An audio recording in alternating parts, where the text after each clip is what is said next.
श्री अंबिकाय नमः।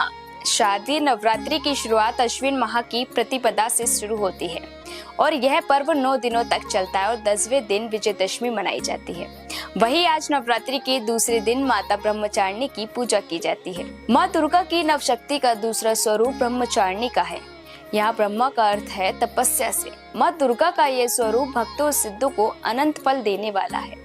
इनकी उपासना से तप, त्याग, वैराग्य, सदाचार और संयम की वृद्धि होती है। ब्रह्मचारिणी का अर्थ तप की चारिणी यानी तप का आचरण करने वाली। देवी का यह रूप पूर्ण ज्योतिमय और अत्यंत भव्य है।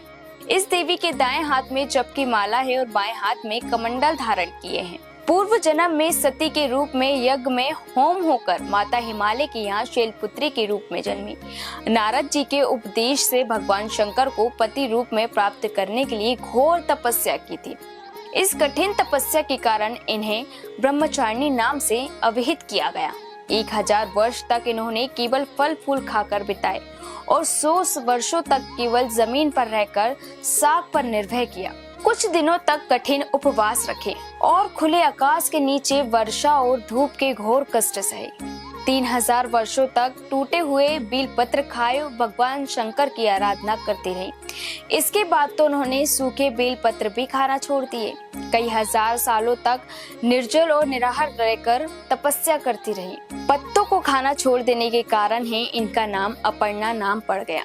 कठिन तपस्या के कारण देवी का शरीर एकदम क्षीण हो गया। देवता, ऋषि, सिद्ध, गण, मुनि सभी ने ब्रह्मचारिणी की तपस्या को अभूतपूर्व पुण्य कृत्य बताया, सराहना की और कहा, हे देवी, आज तक किसी ने इस तरह की कठोर तपस्या नहीं की।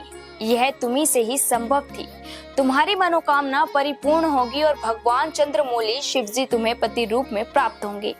अब तपस्या छोड़कर घर लौट जाओ। जल्द ही तुम्हारे पिता तुम्हें बुलाने आ रहे हैं।